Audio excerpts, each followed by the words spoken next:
Good morning, friends. In today's presentation, we will see information about wheat cultivation or package of practices for wheat. Before going towards this package of practices, we will see uh, information about importance or what are the different importance of this wheat crop. As we know, this most of the peoples prefer wheat for chapati or roti purpose. That's why it becomes a staple food crop after rice of many peoples. Wheat is a important source of carbohydrates also, and globally wheat is the leading source of vegetable protein in human food, having a protein content of about 13%, and which is relatively high as compared to other major cereals. Wheat eaten as a whole grain and which act as a source of multiple nutrients and dietary fibers. In most of the urban areas, wheat is used as a baked leaven bread, flakes, cakes, biscuits, etc. Wheat content high in niacin and thiamine also, and one of the most important protein that is named as gluten is present in wheat flour, which decides the baking quality of the wheat. These are the importance of wheat crop. Now, botanical name.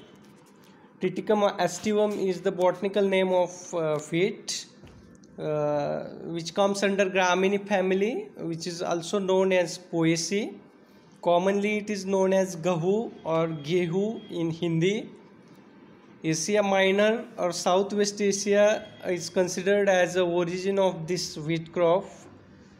As far as geographical distribution is concerned, this wheat crop cultivated over a 215.26 million hectare area with a production of 584.76 million tons.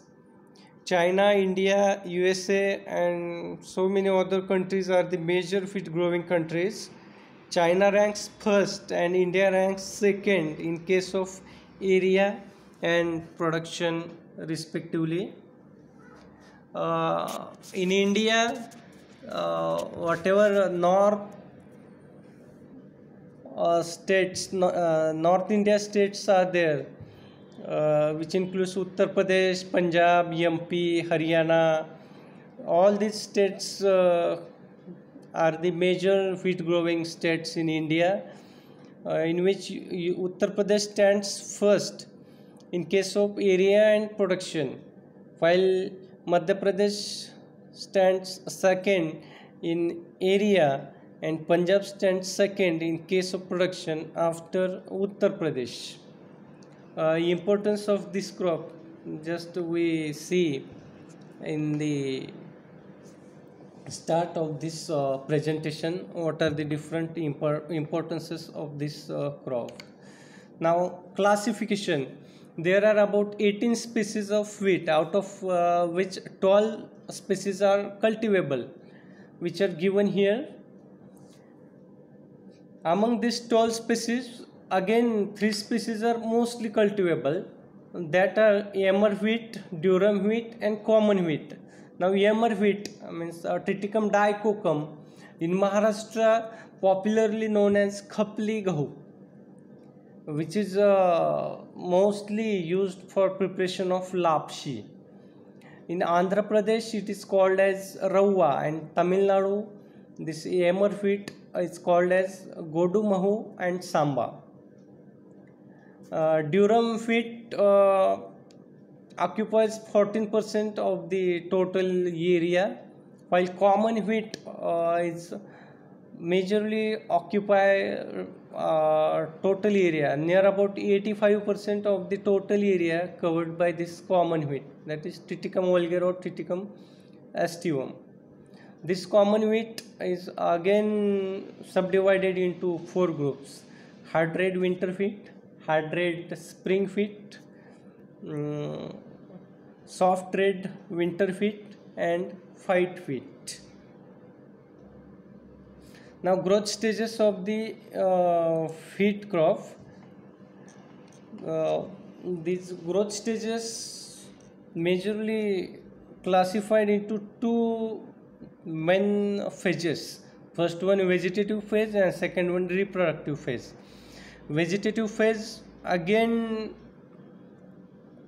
divided into four substages: germination, crown root initiation, tillering, and jointing stage. Now we will see one by one. Germination stage, after sowing, just after sowing 4 to 5 days, this germination stage starts. Then crown root initiation stage. This stage initiate after 20 to 25 days after sowing. Coronal roots arise from the node of the first foliage leaf, and this becomes the first node of the crown. Then tillering stage. Tiller production or tillering stage starts 15 days after sowing, with new tiller added every 4 to 5 days until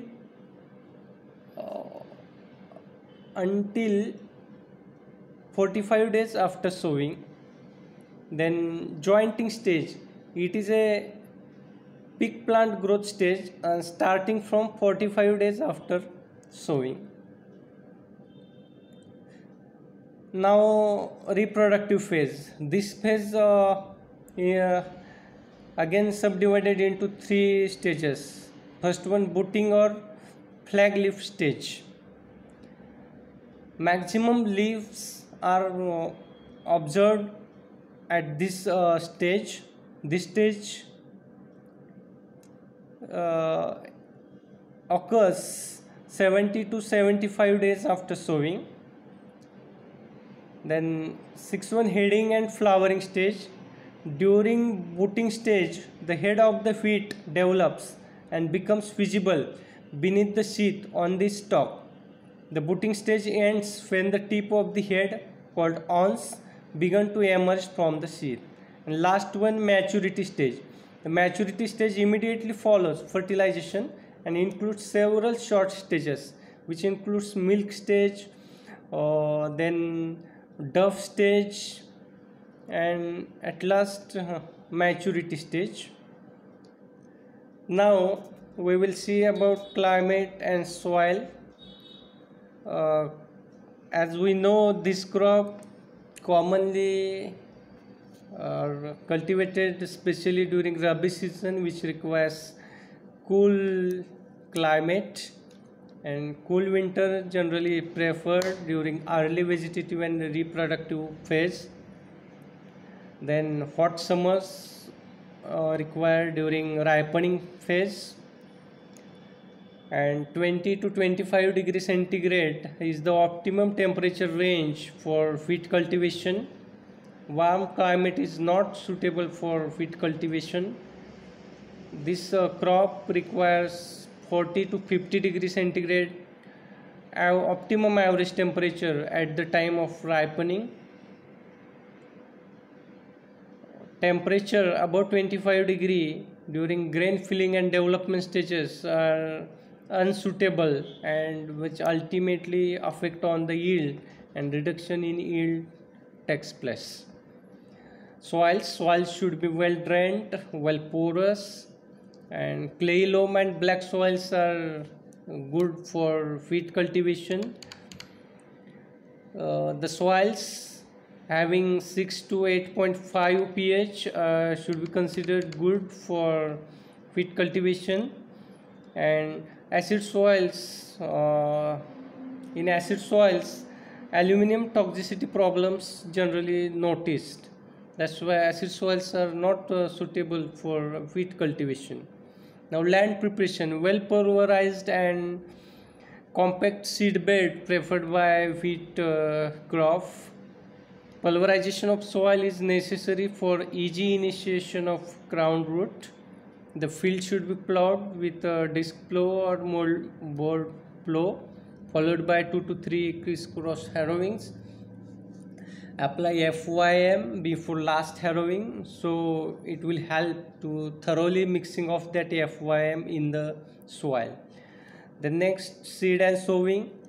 100 kg per hectare seed rate is required for normal sowing, while in case of late sowing, that seed rate increased by 25 kg and it is 125 kg per hectare, and 80 to 100 kg per hectare seed rate is used for debulling purpose. Spacing 22.5 centimeter row to row spacing should be maintained.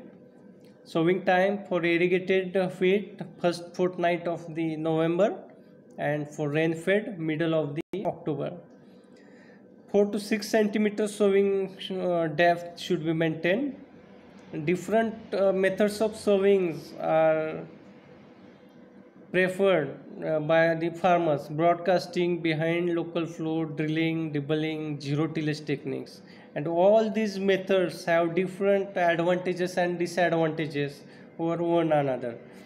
But nowadays zero tillage technique is become most popular in North India, which help to reduce total cost of cultivation and also saving labor.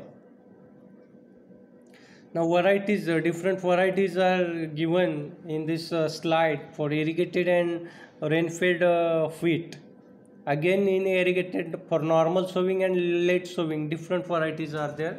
Same case in rain-fed also. In Mexico, during 1941, a recessive gene in wheat were identified, that is Norin 10. Dr. Vogel was first to introduce dwarf wheat gene in USA. After that, first 4 dwarf Mexican varieties developed, and which were Sonera 63, Sibera 64, Mayo 64, and Lermo Rojo 64. Manures and fertilizers. 10 to 15 ton FYM per hectare needed for wheat crop, and 120-60-40 is the recommended dose of NPK kg per hectare for wheat crop, out of which half quantity of nitrogen and full quantity of phosphorus and potash should be applied at the time of sowing as a basal dose, and remaining half dose of nitrogen should be applied at first irrigation, that is after 20 to 25 days as a top dressing. Now weed management is a main aspect. Weed competition reduces crop yield by 10 to 40%. The critical period of crop weed competition is 30 to 40 days after sowing, and we have to check the weeds particularly during this period by following mechanical, chemical weed control measures. Phalaris minor and Avena fatua are the important weeds in wheat. This Avena fatua or Phalaris minor, known as a mimicry weed in a wheat also. For herbicide application, we can use isoproteran 50% at the rate of 1.5 kg, or isoproteran 75% at the rate of 1 kg. Should be spread at 30 to 35 days after sowing, or we can apply 2,4-D herbicide at 4 leaf stage at the rate of 0.4 kg active ingredient per hectare in 750 liters of water between 4 to 6 weeks after sowing. Now irrigation stages or irrigation management. This wheat crop gives good response for irrigation, and particularly during critical growth stages. If we irrigate this crop during crown root initiation stage and heading stage, then impact of this irrigation at these stages reflected in yield at last. Ground root initiation stage, which comes at 20 to 25 days after sowing, is the most critical stage for irrigation. After that, tillering, late jointing, flowering, and duff stage of crop also importance as far as irrigation is concerned. But as per need of the crop, we have to irrigate the wheat crop. Harvesting and threshing, the crop should be harvested at physiological maturity, and at this stage grain becomes hard, straw becomes dry, brittle and yellow. Then we have to harvest the crop before it is dead ripe.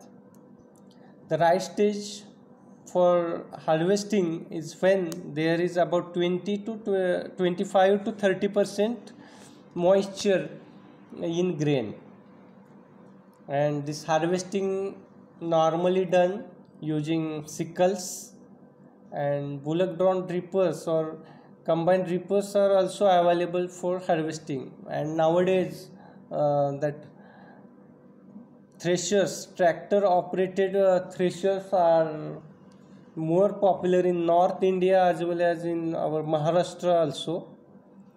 After harvesting, we will get 45 to 55 quintal per hectare yield from irrigated wheat, while 20 to 25 quintal per hectare rain-fed wheat. Now disease management. Rust and smut are the most important diseases of this wheat crop. In case of rust, black rust, brown rust and yellow rust are observed. To control this rust, grow rust resistant rust tolerant varieties, that are NP 798, ESD 2733, ESD 2428 and so on. Avoid late sowing of late maturing varieties, and in case of chemical control we can spray Zineb at the rate of 0.2% or Mancozeb 75 wettable powder at the rate of 0.1%. In case of smut, again we have to grow smut resistant varieties like Raj 2296, K8027, K8251, HW657 and other varieties are given here. To control smut is a seed-borne disease, and we can check this smut by giving seed treatment with Vitavax at the rate of 2.5 gram per kg of the seed. Hot water treatment at 54 degrees centigrade for 10 minutes also checks this smut disease. Infested ears should be rocked out and burned, which also help to control or check this spread of smut disease. In this way, we cover whole package of practices of wheat crop in this presentation, and again references are given in this last slide here. That is Principles and Practices of Agronomy by Bal Subramanyam, Modern Techniques of Raising Field Crops by Chidda Singh, Handbook of Agriculture by ICAR, and Textbook of Field Crops by Rajendra Prasad. Thank you one and all friends for listening this presentation. At last, kindly request all of you to watch, share, like and subscribe this channel page. Thanks one again.